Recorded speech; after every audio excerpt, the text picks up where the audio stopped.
Hey, everybody, welcome to What the Flick. Bibbs, Alonso. It's the series finale of Sense8, and we're late, but we're doing it now. So anyway, thank you for your patience on that one. We had to wait years to get here, so if you had to wait a week for us to do the recap, then we'll live. It's not like we've fallen behind. Yeah, exactly. Like, we're up to the minute, and we gave you plenty of time to watch it. So this was, I thought, super satisfying.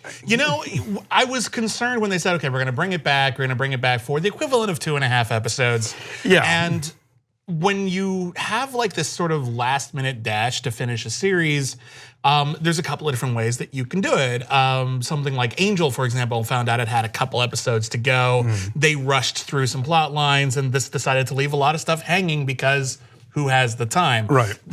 Sense8 went for the Farscape Peacekeeper Wars approach, which is basically, it seems to me, looking at it the way it is now, they took everything they were gonna do with the series over the course of the next, I don't know how many seasons, and just crammed it in together as fast as it can. So as an episode, it's dense to a fault and almost comical in the way that almost everything gets wrapped up in a really short period of time. But for a fan, it's really satisfying because you get to see where it was going and fill out the mythology, and I think everything except Cafeas's political career, like everything but that gets wrapped up. And I half expected someone to just pop up at the end. By the way, you won, even though you're not there. No, what an interesting strategy. I mean, I agree with you. Yes, they're definitely kind of rushing through and getting us to the end of stuff. But what I kind of realized watching this is I was never in this for the plot. I was never in this for the whisper and the who are the bad things and the blockers and the who's trying to the chairman and blah. I like these characters. I like these characters. I like watching them interact. I like watching them go on their nutty little capers. I like all of their sort of individual side stories and their kind of romances and stuff. And I like the message that this show has been working from the jump, which is this idea about interconnectedness and a global vision, and in a world that is now being ripped apart by like horrible nationalist movements everywhere, including here. It's nice to have topical. It's nice to have that, that thing expressed. It feels like a crime that we don't have any more Sense8 now. Sure. It's one of those things where it's just like, God, we really could have used it now. Like now it should just get starting now. Yeah, now it should be finding its audience really for the first time, because people are like, this is wonderfully refreshing.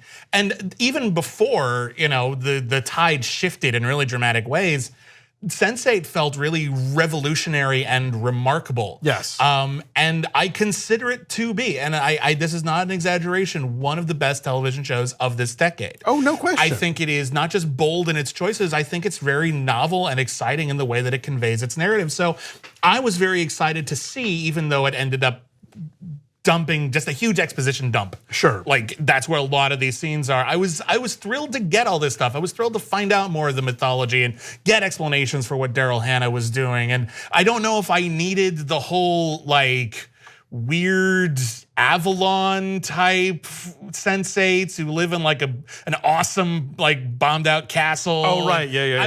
I'm not sure that contributed anything to my greater understanding, but screw it, I'm glad it's there. It's neat. Exactly, and I think we need to sort of step back and appreciate the fact that for a show that is, first of all, this show is on a canvas that most TV shows have never dared attempt to do. Absolutely. The amount of sort of global shooting and truly like, when we talk about an international show, we think, oh, maybe they go to Paris or something. Yeah. But like that this show was in Africa and in Asia and and sometimes they would have to bring like there's shots of the entire cast everywhere. In a location. Like just that alone is a nightmare. I can't even imagine. Anywhere one of them goes, they all gotta go. So production manager must have been constantly pulling out their hair. Yeah, just the logistics alone of the show's bananas. And then on top of that, when you have a Latino queer character, you have a trans character, in a lesbian relationship. The fact that the fan service of this show dictated that it ends on a shot of a recently used glistening rainbow dildo. Oh, it ends in an orgy. And you talk about like, we love these characters. We love these characters, and the characters love each other. And one of the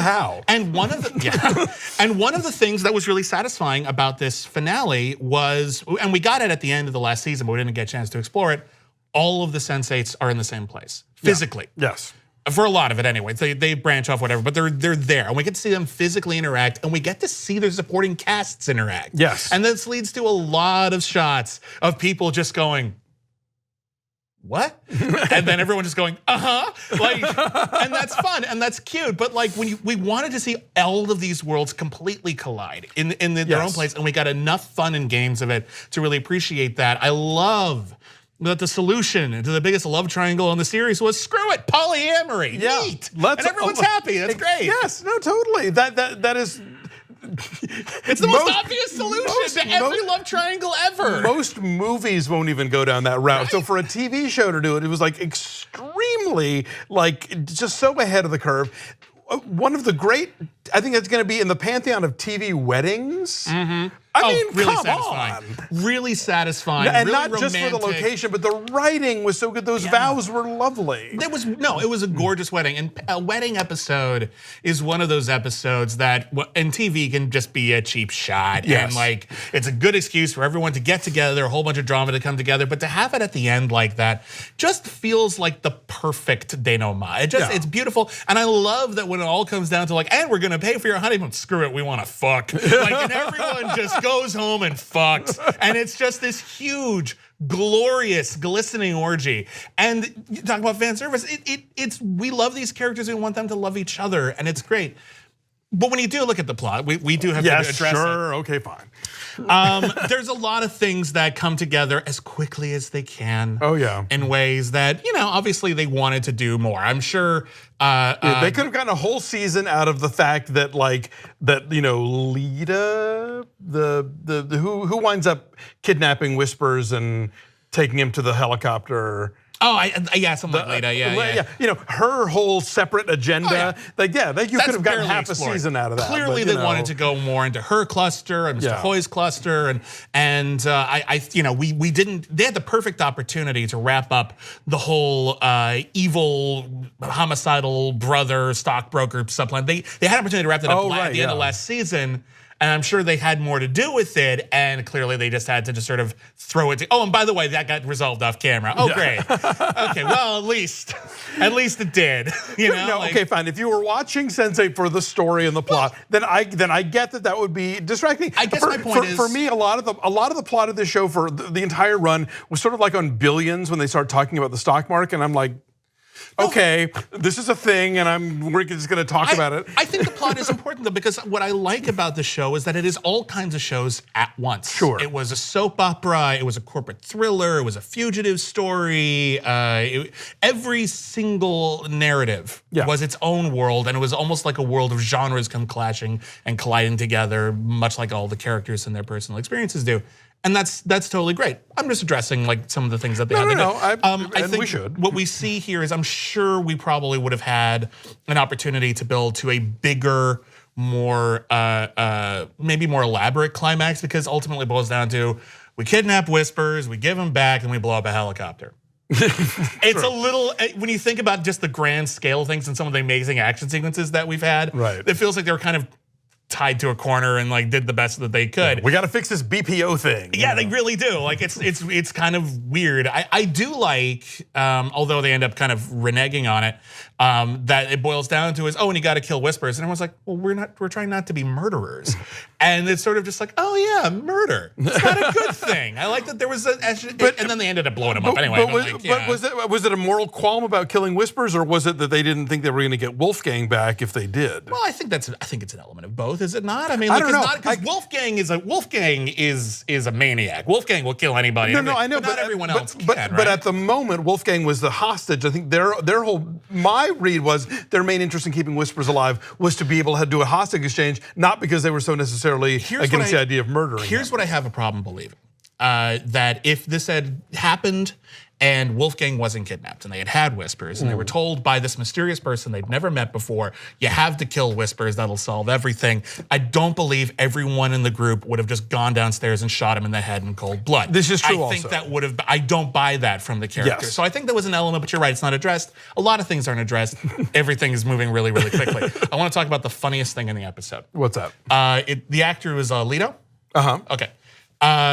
When he has to go undercover on the streets of Paris, and he's carrying Yes! he's carrying 2 paper bags that are full of baguettes. and he's wearing a beret. There's nothing but every time. Okay, if you don't get the joke, every time someone in a movie is carrying around a paper bag from a grocery store, There's always a baguette there's a sticking baguette out of it. and usually a stick of celery, just to let you know that there's something in the bag, and it's always the baguette. It's nothing but baguettes. It's the best meta joke, and it's something he would do. Yes. Because he's used to being in cheesy novellas. Yes. No, yeah, Dave walked through the room and he goes, "That's meant to be a joke, That's right?" totally I a said, yes, joke. yes, it is. That was a hilarious joke, and it made my episode. It's funny, you talk about this being a 2.5 episodes. I know exactly where the dividing line is because right after Kala gets shot, or no, there was some major thing happens where like there was a big transition between one set piece and the next set piece, and I needed a pee break, and I paused it. And it was exactly the 75-minute mark. Yeah. And I was like, oh, okay, so that was just episode 1, and then when I come back, I get episode 2. It's interesting when you see a show like Sense8 or a lot of the shows on Hulu, like Runaways had act breaks as well. It's just like, so you're not assuming they're gonna be on streaming forever. You assume this is gonna be syndicated someday. I don't have the fancy Hulu, so I had commercials during Runaways. Oh, but they don't have it during Sense8. No, They don't not have during to- Sense8, They don't have to split it up. Like, I realize it's a structural choice, Yes. and you're used to writing television in certain segments. But like, it is interesting that it fits the it divide was like that. because this was essentially 2 seasons in a movie. It was a pretty big 2 seasons and a movie. I'm trying to think, God, because it's our last chance. Like, what else do we have? We have the wonderful romance with the cop who tracks her down. Oh God, yes. He's so charming. Yes. He's really cool. He's and the fact that they can just like kick the crap out of each other as a couple. It's you know, cute. It's lovely. They're a nice time to have. I mean, I think Will and Riley are probably my least favorite just because I was never that interested in them. It feels like they're the kind of couple in a television series who comes together at the beginning and they have to end up together because we don't have anything else. It's like it's like in the newsroom where it's just like we're literally just someone just says you guys should be love interests, Right. and then they just commit to it as if they gave a shit. Or like they're the anchor of a show who are the kind of like blandly charming couple and they're surrounded by the wacky best friends who are way more interesting. But whatever, they're still great. We have to wrap this up. Last thoughts, I guess, on Sense8. We passed this way but once. I don't know that anybody's ever going to get the chits of the sort of perfect confluence of events of the Wachowskis and Straczynski's sort of crazy vision and the deep pockets of Netflix. This is the kind of show that this crazy era of television and expensive television should be giving us. And I don't know that we're ever going to get another one. So I'm glad you existed while we had you, Sense8. Yes, thank you, Sense8. You're totally awesome. You were the most sensational show on television. But seriously, though, thank you, everybody. Thanks for watching. Thanks for joining us for this. Thank you for the people who requested that we come back for this last episode. And thank you, everyone who made Sense8, because I really do love this show, and I hope its cult only grows over time. Absolutely.